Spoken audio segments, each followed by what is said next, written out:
பாதி சொன்னத்தை கேட்டுண்டு அலுவலகத்துக்கு நேரமாயிடுத்துன்னு ஆறான் நீங்க கிளம்பி போய் பண்ண வேண்டான்னு சொல்லிவிட்டார். அதனால நாளிலேருந்து நாங்க பண்றதா இல்லைன்னு தப்பர்த்தம் விடாதீங்கோ, கண்டிப்பா செய்ய வேண்டும். உபன்யாசத்துக்கு வந்துட்டா கடைசி வரைக்கும் இருந்துட்டீங்கன்னா தப்பு இல்லாத புரிஞ்சுட்டு போகலாம். நடுவில் போகணுங்கிற அவசரம் இருந்து நாம் ஏதான ஒரு பாதி சொல்லி போய் அதனுடைய மிச்ச பாதியை தப்பாக புரிஞ்சுட்டு போகக்கூடாதே. அதனால் இனி உபாயமாக பெருமானை குறித்து இது ஏதையும் செய்ய மாட்டோம். ஆனால் செய்யவே மாட்டோமான்னா செய்வோம், கைங்கரியமாக செய்வோம். கைங்கரியமாக செய்யறதுல ஒரு லாபம் இருக்குது, உபாயமாக செய்யறதுல ஒரு நஷ்டம் இருக்குது. இதை கொண்டு தான் பகவான் அடைய போகிறோம் அப்படிங்கிற எண்ணத்தோட பண்ணிட்டு இருந்தா அப்போ அதில் கரணங்கூட தப்பக்கூடாது. தப்பினா மரணம் தான். ஏன்னா விதி வந்துடுத்து பாருங்க, இதை செஞ்சு தான் மோட்சம்னுட்டு அது விதின்னு அர்த்தம். அப்போ அதை ஒழுங்காகத்தான் செய்யணும். தப்பினா நமக்கு மோட்சமே கிடைக்காது. ஆனால் நான் இப்போ பண்ணுறது அப்படி இல்லையோ, பகவானை சித்தோபாயமாக பற்றினுட்டேன். ஆனால் ஆசைக்காக கைங்கரியம் பண்ணிட்டு இருக்கேன். அதனால் ஒரு நாள் ஒரு 1/2 மணி கழித்து வந்தால் கூட பெருமாள் தப்பு கணக்கு எழுத முடியாது. கேட்டால் என்ன சொல்லுவோம், சுவாமி இதை பண்ணியா உம்மை கேட்டேன், உம்மை கருணையால் உம்மை கேட்டேன், பின்ன பண்ணிட்டு இருக்கியே, நான் கைங்கரியமாக பண்ணிட்டு இருக்கேன். கைங்கரியமாக பண்ணிட்டு இருக்கேன்னு விட்டாலே கேள்வி கேட்க முடியாதுன்னு அர்த்தம். இது உலகத்திலேயே ஒரு வழக்கம் உண்டு. ஏன்னா ஒரு சம்பளத்துக்காக ஒரு வேலை பார்க்குறதுக்கும் கைங்கரியமாக பண்ணிட்டுறதுக்கும் வித்தியாசம் இருக்கும் இல்லையோ. நிறைய பேர் கோவிலுக்கு தினப்படி வந்துட்டே இருப்பா. சரி 10 பேர் இருக்கா, இவாளை வச்சு நீ இந்த மாதிரி பண்ணலாம் அப்படின்னு அர்ச்சக சுவாமி முடிவுக்கு வந்துடுவார். அவளை வச்சு நீ என்னென்ன உற்சவம் நடத்தலாங்கிறதுக்குள்ளே இல்லை நாங்கள் 6 மாதம் வெளிநாடு போகிறதா இருக்கோம்னு ஒரு தம்பதி வந்து சொல்லிட்டு போவார். அர்ச்சகர் உடனே, சுவாமி நீங்கள் பார்த்து இந்த வேலையை பார்த்துக்க போறீங்கிறதுக்காக நான் பண்ணேன்னா நான் என்ன சுவாமி பண்ணுறது, ஏதோ கைங்கரியமாக பண்ணியிருந்தோம், எங்கள் வேலைக்கு வந்தோம் நாங்கள் புறட்டு போயிட்டோம்னு விட்றாளோ இல்லையோ. அப்போ அர்ச்சகர் அவ்வளவுதான் அர்த்தம். ஏன்னா அவர் இத்தை நம்பி எத்தையும் கணக்கு போடவே முடியாது. வர்றப்போ வருவாளே தவிர இல்லைன்னா நிர்பந்தமே கிடையாது இல்லையோ. அது இந்த சம்பிரதாயத்தில் ரொம்ப ஏற்றம். எந்த நிர்பந்தமும் எதுக்குமே இல்லை. நீ வந்து தான் ஆகணும், சேவா காலம் பண்ணித்தான் ஆகணும், பெருக்கித்தான் ஆகணும், மொழித்தான் ஆகணும், ஒத்தரும் கேட்க முடியாது. இப்போ உபன்யாசம் கேட்டு மோட்சம் போகிறது, 30 நாள் உபன்யாசம் கேட்குறேன்னு விரதம் வச்சுனுட்டில்னா அது உபாயம், முடிஞ்சா கேட்குறேன் அப்படின்னு அது கைங்கரியம். இப்போ நாம் உபன்யாசம் பண்ணுறதும் கைங்கரியம் தான், உபன்யாசம் கேட்க வர்றதும் கைங்கரியம் தான். அதனால் நீங்கள் 7:30 வந்தாலும் சரி, 8:45 கிளம்பி போனாலும் சரி, இல்லை 10 நாள் வராட்டாலும் சரி, இன்னைக்கு ஒரு நாள் பொழுது ஒழிஞ்சிருக்கு போய் கேட்டுட்டு வருவோம்னு வச்சுட்டாலும் சரி, எப்படியா இருந்தாலும் சரி. இது இத்தனை அடி என் தப்பே சொல்ல வரல, இந்த சம்பிரதாயத்துக்கே ஏற்றம் இதுதான்ங்கிறதுக்காக சொல்ல வரேன். ஏன்னா பகவானை சித்தோபாயமாக பிடிச்சுனுட்டோம், மற்ற ஒன்றும் உபாயமாகாது. அப்போ நாம் செய்யறது அத்தனையுமே கைங்கரியம் இல்லையோ. நாம் செய்வதெல்லாம் பிராப்பியமா பிராபகமாங்கிறது தான் கேள்வி.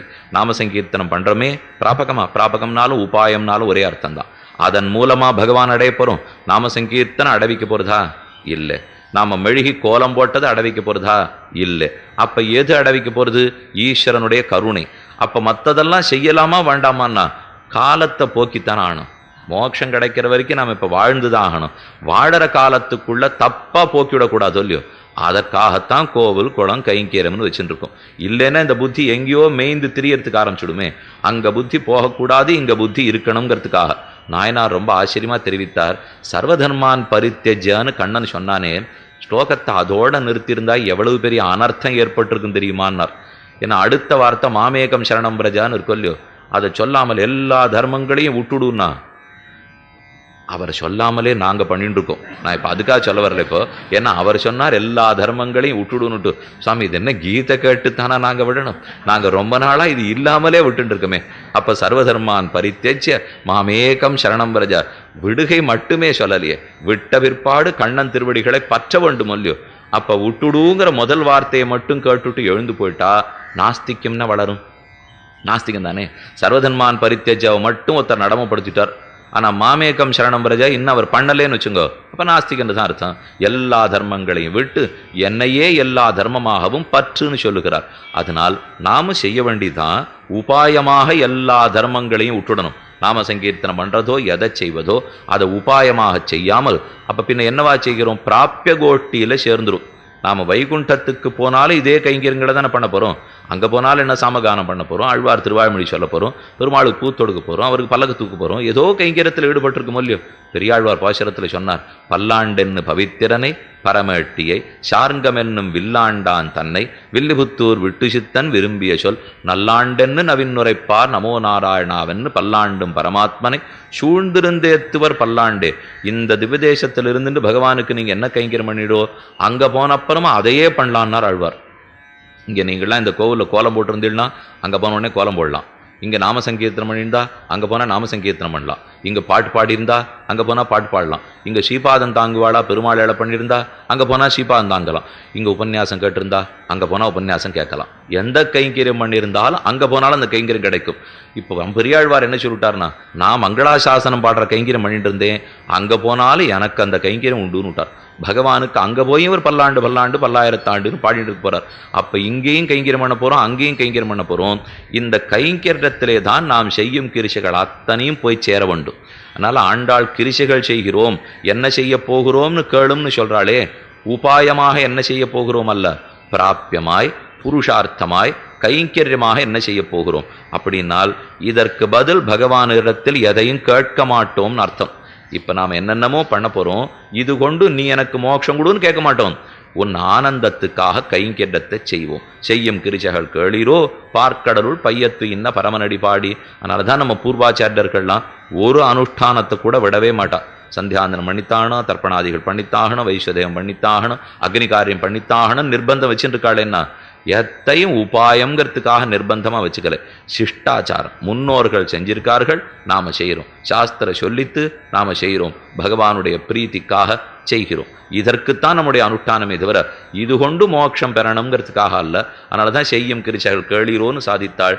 யாரை கூப்பிடுகிறாள்னார், வையத்து வாழ்வீர்கள், பூலோகத்தில் வாழ்பவர்களே வாருங்கோள். வியாக்கியாதாளாக தெரிவித்தார். இது யாரை கூப்பிடுகிறாள் ஆண்டாள், ஏக பூமியில் வாழப்பெற்றோம், ஏக தேசத்தில் வாழப்பெற்றோம், ஏக கிராமத்தில் வாழப்பெற்றோம், ஏக காலத்திலே வாழப்பெற்றோம், நிறைய பேராக வாழப்பெற்றோம். கண்ணன் இருந்த காலத்தில், கண்ணன் இருந்த தேசத்தில், கண்ணன் இருந்த நாட்டில், ஊரில், கிராமத்தில், பூமியில், தீபத்தில், லீலா விபூதியில் இத்தனை தூரம் நம்ம வாழற பாக்கியம் கிடைச்சது இல்லையோ. ஏன்னா பகவான் இருக்கிற இடத்துலையே இந்த பெண்கள் வாழறாளே, அழைக்கிறது கூட இருக்கிற சிறுமியர்களை செல்வ சிறுமியர்கள்னு கூப்பிட்டதுனாலே உங்களுக்கு நல்ல வாழ்ச்சி உண்டு, வையத்து வாழ்வீர்கள். நாம நினைச்சுட்டு இருக்கிறது வைகுண்டத்துக்கு போனாதான் வாழ்ச்சின்னு, ஆனா ஆண்டாள் வையத்திலே வாழ்ச்சின்னு சொல்லுகிறாள். வியாக்கியாதா சொல்றார், நல்ல வேளை நான் வைகுண்டத்தில் இல்லை, லீலா விபூதியில் இருக்கேன். லீலா விபூதியிலையும் ஓரொரு அண்டகட்டாகத்துக்கு 14 லோகம் இருக்கு, நல்ல வேளை பூலோகத்தில் இருக்கேன். பூலோகத்திலையும் 7 தீபம் இருக்கு, நல்லவேளை ஜம்பூ தீபத்தில் இருக்கேன். ஜம்பூ தீபத்திலையும் 9 வருஷங்கள் இருக்கு, நல்லவேளை பாரத வருஷத்தில் இருக்கேன். பாரத வருஷத்திலையும் நிறைய கண்டங்கள் இருக்கு, பரத கண்டத்தில் இருக்கேன். பரத கண்டத்திலையும் எத்தனையோ தேசங்கள் இருக்கலாம், பாரத தேசத்தில் இருக்கேன். தேசத்துல எத்தனையோ இடங்கள் இருக்கலாம், மதுரை கோகுலத்தில் இருக்கேன். இதுலயும் இருந்திருக்கலாம், கண்ணனுக்கு முன்னாடி இல்லை பின்னாடி இல்லை, அவன் வாழ்ந்த காலத்துல வாழறேன். வாழ்ந்த காலத்திலையும் வாழ்ந்திருக்கலாம், ஆண்களா பெண்களா வாழறேன். பெண்களாகவும் வாழ்ந்திருக்கலாம், வயசான பெண்ணா இல்லாம இளஞ்சிறுமியர்களா வாழ்ந்திருக்கேன். அதுவும் ஒத்தி இருந்திருக்கலாம், நல்ல வேளை வாழ்வீர்கள் நிறைய பேர் இருக்கும். அதனால இது ஒன்னொன்னுத்துக்குமே வியாக்கியானத்திலே எண்ணத்தினாலே இந்த கோபிமார்களுக்கு ஏற்றம்னு சொல்லுகிறார். அது அவசியம் நான் தெரிந்து கொள்ள வேண்டும். கோகுலத்துக்கே ஏற்றம், கோபியர்களுக்கு அதை காட்டிலும் ஏற்றம். கோபிமார்களாலே கோகுலத்துக்கு ஏற்றமா, கோகுலத்தால கோபிமார்களுக்கு ஏற்றமானா, ஏக தேசத்தில், ஏக கிராமத்தில், ஏக காலத்தில், ஆண்களாகவும் இல்லாமல் வயசான பெண்களாகவும் இல்லாமல் சிறுமியர்களாக பிறந்து, அதுலேயும் ஒருத்தின்னு இல்லாமல் நிறைய பேரும் இருக்க முடியும். வாழ்வீர்கால்னு பன்மை இருக்கே, வாழ்பவளேன்னு இல்லை, வாழ்வீர்கால்னு இருக்கிறதுனாலே அப்ப நிறைய பேர் இருக்கிறதா தெரியறது. ஓர் ஊராக கிருஷ்ணனுக்கென்னே பக்தி மார்க்கத்தில் இருந்தார்கள். அந்த கோகுலத்து பெண்கள் பேர் யாருக்கான தெரியுமா? ஒருத்தருக்கும் தெரியாது பாருங்க. அதுல ஒரு ஆச்சரியமான அர்த்தம் உண்டு. ஏன்னா 5 லட்சம் பேர் பெண்கள் இருந்திருக்கா. இவ யாருடைய பெயரு நமக்கு பெருசா தெரியறதே இல்லை. 5 லட்சம் பேர் இருந்திருக்காள்னு மட்டும்தான் தெரியுது. அதோ ஒரு சிலர் பேர் தெரிஞ்சிருக்கலாமே தவிர, இப்ப கண்ணனுடைய அஷ்ட மகிழ்ச்சிகளுடைய பேர் அது தெரியும். லக்ஷ்மணான் இருந்தா, பத்ரான் இருந்தா, மித்ரவிந்தா இருந்தா, ருக்மிணி இருந்தாள், சத்யபாமை இருந்தாள், சத்யா இருந்தாள், ஜாம்பவதி இருந்தாள். இவா 8 பேர் நமக்கு தெரியும். ஆனா மற்றபடி அந்த ஊர்க்காரா பேர் ஒன்றும் பெருசா தெரியாதே. மிஞ்சி போனா ஒரு 10-15 பேர் சொல்லலாம்.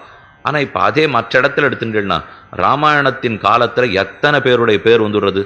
இந்த குரங்கு கூட்டத்துக்குள்ள ஒரு 100 பேரான வராதா? ராமாயணத்திலேயே அத்தனை பேரை பத்தியும் எழுதி வச்சிருக்கார். ராட்சசா பேர் எத்தனை வேணும்? இந்த குரங்கு நல்ல குரங்கு, அதனால அதெல்லாத்தையும் விட்டுடுவோம். ராட்சசன் எல்லாம் ராமனை விரோதித்தானோ இல்லையோ, அது என்னமோ திரிசிராருங்கிறார், அதிகாயங்கிறார், கரன்கிறார், தூஷணங்கிறார். இனிமே பாக்கியே இல்லை. கும்பன் நிகும்பன் எத்தனை பேரோ ராமாயணத்துல மொத்தத்தையும் சொல்லிட்டார். நாயனாருக்கு இதுதான் சற்று கோபம் ராமாயணத்தின் பேர்ல. ராமன் பேரை சொல்லுன்னு சொன்னா இவரை யார் மொத்த ராட்சசாள் பேரையும் இப்ப சொல்லிட்டு இருக்கு சொன்னா, ராட்சச சகஸ்திரநாமம் சொல்றதுக்காக நாம வந்தோம். ராம சகஸ்திரநாமம்னா நமக்கு தெரியணும். நம்மாழ்வார் ஏதானு செய்கிறாரா? அப்படியே பாழணும்னாலும் ராக்கதர்களை கொன்றான். அவ்வளவுதான் சொல்லுவாரே தவிர ஏன் இவ பேரெல்லாத்தையும் இவரும் சொல்லக்கூடாதான்னா, சரித்திரத்துக்கும் மனுஷர்களுக்கும் ஆழ்வார்கள் பாசுரத்தில் முக்கியத்துவமே கிடையாது. பகவத் பக்திக்கு மட்டும்தான் முக்கியத்துவமே தவிர. அதனால தான் இன்னைக்கு இது இவ்வளவு தூரம் வீறு கொண்டு நிற்கிறது. எதுக்கு சொல்ல வந்தேன்னா, கோகுலத்தில் இருக்கிற பெண்கள் ஆருடைய பேரு நமக்கு தெரியலையேன்னா, பேர் தெரிய வேண்டிய அவசியம் இல்லையே. கிருஷ்ண பக்தியில் ஈடுபட்டார்கள், கிருஷ்ண காமத்தில் இருந்தார்கள்னு மட்டும்தான் தெரியணுமே தவிர ஒருத்தருடைய பேரும் தெரிஞ்சு என்ன ஆகணும். இப்போ என் பேரை நான் சொல்லிக்கிறேன்னாலே கொஞ்சம் பிராதானியம் எதிர்பார்க்கிறேன்னு அர்த்தம். அந்த இடத்துல முக்கியத்தையும் எதிர்பார்க்கிறேன். ஆனால் கோபிமார்கள் அது ஒன்றையுமே எதிர்பார்க்கலையோ இல்லையோ, மொத்த பேரும் ஒரே கோட்டி. இவர்களுக்குள்ள மாறுபாடே கிடையாது. கிருஷ்ண பக்தியில் ஒன்றா இருந்தவர்கள். இப்போ லக்ஷ்மணனே பரதனே சத்ருகனுக்குள்ள எத்தனை வேறுபாடு பாருங்க. லக்ஷ்மணன் இருந்தது காட்டுக்கு போகிறதுக்காக, பரதன் இருந்தது நாட்டை அழுதுண்டே ஆண்டுன்னு இருக்கிறதுக்காக, சத்ருகன் இருந்தது பரதனையே பார்க்கணுங்கிறதுக்காக. இதை போல கோபிமார்களுக்குள்ளே இந்நாள் இருந்தது இதற்காக, இந்நாள் இருந்தது இதற்காக, இன்னார் கூட போனார், இன்னார் நின்னார், ஒரு வேறுபாடும் இல்லையோ இல்லையோ, அத்தனை ஒரே கோட்டியாச்சு. அதனால தான் வையத்து வாழ்வீர்கள், நீங்களெல்லாம் வாழ்ந்து கொண்டிருப்பவர்கள். நீங்கள் நித்திய விபூதியில் வாழலே, லீலா விபூதியில் வாழறதே ஏத்தம். வியாக்கியாத்தா சொல்லியிருக்கிறத மேலேருந்து கீழே வந்து பார்ப்போம். பகவான் நித்தியமாக இருக்கிறது நித்திய விபூதியில் தானே. அப்போ நாமும் நித்திய விபூதியில் இருந்து விட்டா வாஸ்தவம் தானேன்னா, அதுக்கு போகிறதுக்கு தான் எல்லாருமே முயற்சி பண்ணுறோம். வைகுண்டம் நித்திய விபூதி, வாஸ்தவம் போகிறதுக்கு தான் கேட்குறோம். அப்போ அங்கேருந்து உள்ளாமான்னா, கிருஷ்ணாவதாரம் நடந்திருக்கிறச்சே அங்கிருந்து பிரயோஜனமே கிடையாது. இந்த ஊரில் தான் நாம் இருக்கணும். ஸ்ரீ மகாலட்சுமி தாயாரே கீழே இருக்கிற இந்த கண்ணனை சேவிக்கணும்னு அங்கே ஆசைப்பட்டு விட்டாலாம். வைதிக புத்திரானயனம்னு நீங்கள் கதை கேள்விப்பட்டிருப்பீர்கள். ஒரு பிராமணன் இருந்தார். அவருக்கு குழந்தை பிறந்து சட்டுன்னு பிராணம் போடுறது. கண்ணன்ட்ட வந்தார், என்னுடைய குழந்தைகள்லாம் பிராணம் போடுறது, நீ தான் ரட்சித்து கொடுக்கணும்னு பிரார்த்தித்தார். சரி நான் பண்ணுறேன், அடுத்த பிரசவத்தின் போது சொல்லும் அப்படின்னு கண்ணன் உறுதி அளித்தான். பிரசவமாக போகிறது இன்னும் 10 நிமிஷத்திலே. அவர் ஓடி வந்து கண்ணன்ட்ட பிரார்த்தித்தார். ரட்சிப்பதற்காக கண்ணன் எழுந்திருந்தார். அர்ஜுனன் பக்கத்தில் இருந்தான். நீர் போக வேண்டாம், இந்த சின்ன செயலுக்கெல்லாம் தேவரீர் போகக்கூடாது, நான் போய் ரட்சித்து கொடுத்துட்டு வரேன்னு பேசிட்டு அவன் பரப்பு போயிட்டான். போனவன் அந்த பிரசூதிகா கிரகம் முழுக்க, பிரசவ அறம் முழுக்க தன் அம்புகளாலே மொத்தம் மூடிட்டான். காற்று உள்ள வரணும்னா கூட அர்ஜுன்கிட்ட கேட்டுண்டா தான் வர முடியும். அத்தனை தூரம் சரக்கூட்டத்தாலே பெய்து குழந்தை பிறந்தது. மற்ற குழந்தையெல்லாம் 1 வாரம் கழிச்சு காணும், இதை முதல் நிமிஷமே காணும். பிறந்த குழந்தை அடுத்த நிமிஷம் காணும். வைதிகன் அங்கேருந்து அர்ஜுனன் இழுத்துன்னு ஓடி வந்தான். கண்ணன்ட்ட வந்து, இவனும் கட்டு என்னையும் கெடுத்துட்டான், கடைசியிலே நீயே வந்து ரட்சிச்சிருக்கலாம், இப்போ என் பிள்ளைகளை நீ தான் ரட்சித்து கொடுக்கணும்னா ஒரு தேரை கொண்டு வந்து நிறுத்தி வைதிகனையும் அர்ஜுனனையும் அந்த தேரில் ஏற்றி அமர்த்தி தானும் அந்த தேரில் ஏறி உட்காண்டு சுடரொளியாய் நின்ன தன்னுடைய சோதியில் வைதிகன் பிள்ளைகளை உடலொடும் கொண்டு கொடுத்தவனை பற்றி ஒன்னும் குறவிலனே ஆழ்வார் தெரிவிக்கிறார்.